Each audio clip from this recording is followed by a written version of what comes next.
मैं आपको उदाहरण देता हूं जिससे आप बात समझ जाएंगे। आप जीएसटी का पैसा देते हो, आप कुछ खरीदते हो, आप जीएसटी का पैसा देते हो।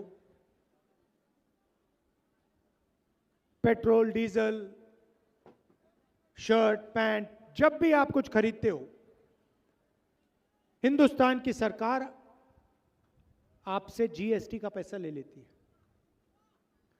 वो सब पैसा इकट्ठा होता है और हिंदुस्तान के बजट में वो बांटा जाता है।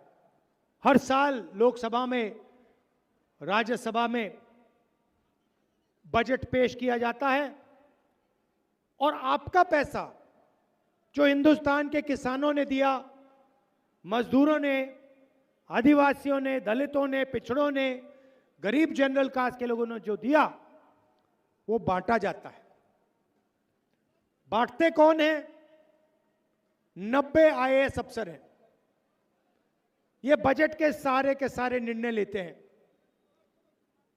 आदिवासियों को शिक्षा में कितना पैसा जाएगा? 90 अफसर। आदिवासी इलाकों में कितने अस्पताल बनेंगे? 90 अफसर। सड़क कहां बनेगी, हाईवे कहां बनेगी? 90 अफसर। सेना को कितना पैसा मिलेगा? 90 अफसर। हॉकी के लिए, स्पोर्ट्स के लिए कितना पैसा जाएगा, आदिवासियों को कितना मिलेगा? 90 अफसर। ये सब 90 अफसर निर्णय लेते हैं। तो मैंने पता लगाया ये हैं कौन। इनके मैंने नाम निकाले, आप हैरान हो जाओगे। आदिवासियों की आबादी हिंदुस्तान में 8% है, दलितों की 15%, पिछड़ों की 50%, माइनॉरिटी की 15%, सब जोड़ो तो 90% हो जाते हैं। 90 अफसरों में से एक आदिवासी अफसर है। आपकी आबादी 8%,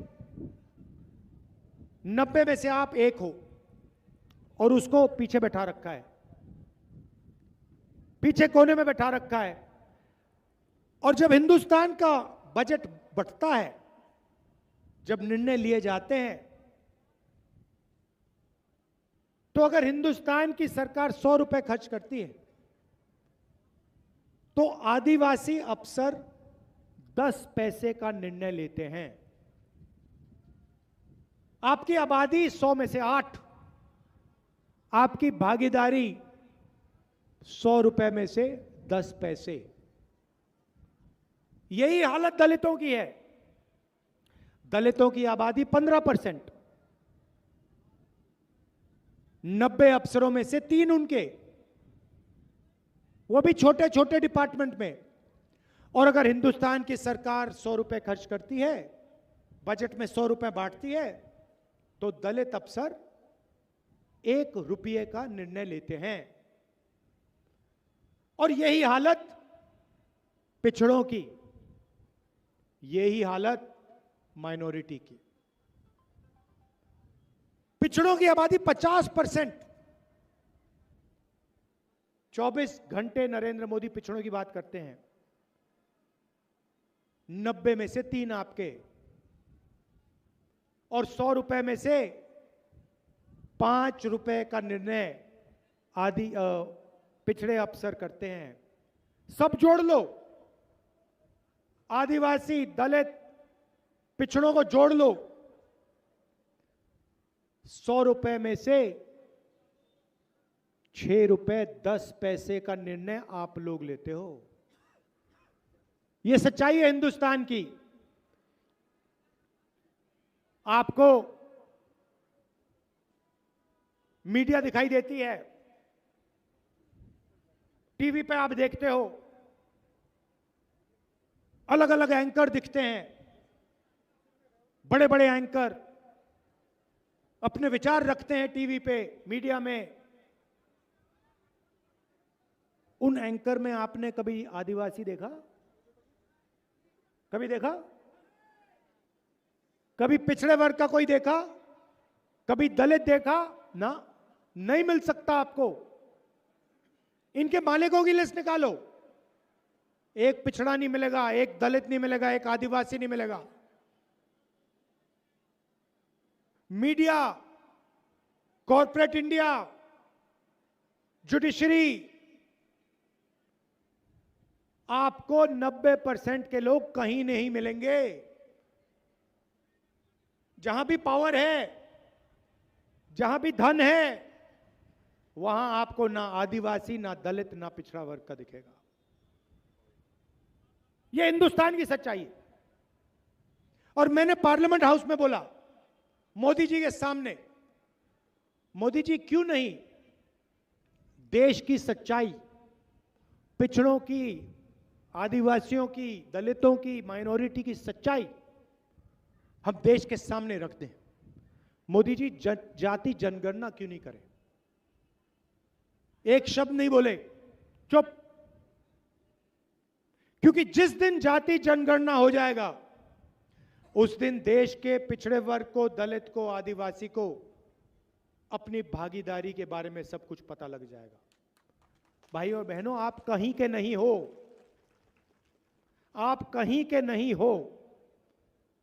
ना आप हिंदुस्तान की मीडिया में, ना आप हिंदुस्तान की बड़ी कंपनियों के मालिक, ना आप जुडिशरी में। प्राइवेट अस्पतालों की लिस्ट निकालो, आपका एक भी नहीं है। प्राइवेट कॉलेजेस, यूनिवर्सिटी की लिस्ट निकालो, आपका एक आदमी नहीं है। 90% हो आप। और जब राहुल गांधी ने यह बात रखी पार्लियामेंट हाउस में, तो प्रधानमंत्री और बीजेपी के नेता कहते हैं राहुल गांधी देश को बांट रहा है। मैं देश की सच्चाई देश के सामने रखने की कोशिश कर रहा हूं। मैं देश को बताने की कोशिश कर रहा हूं। 90% लोगों को बता रहा हूं कि कहा जाता है कि यह देश आपका है, मगर इस देश की भागीदारी में आपके लिए कोई जगह नहीं है। इस देश का पैसा आपके हाथ में नहीं है। इस देश की संस्थाएं आपके हाथों में नहीं है। यह मैं कह रहा हूं। और जब भी मैं ये कहता हूं, बीजेपी के नेता कहते हैं राहुल गांधी बांट रहा है। मैं बांट नहीं रहा हूं। मैं देश को मजबूत करने की कोशिश कर रहा हूं। मैं देश को इकट्ठा करने की कोशिश कर रहा हूं। अगर आपको भागीदारी देना, आपको हिंदुस्तान के स्ट्रक्चर में जगह देना, अगर यह गलत है तो ठीक है, फिर मैं गलत काम कर रहा हूं। मगर मैं ये काम करता जाऊंगा, करता जाऊंगा, करता जाऊंगा। तो ये विचारधारा की लड़ाई है। बीजेपी एक जात को दूसरी जात से, एक धर्म को दूसरे धर्म से, एक प्रदेश को दूसरे प्रदेश से बांटने का काम करते हैं। हरियाणा में जाट वर्सेस नॉन जाट, मणिपुर को जला दिया। हिंदू को मुसलमान से लड़ाएंगे, सिखों को, हिंदुओं को, मुसलमानों को, क्रिश्चियंस को बांटने की कोशिश करेंगे। कन्याकुमारी से कश्मीर तक 4000 किलोमीटर में चला।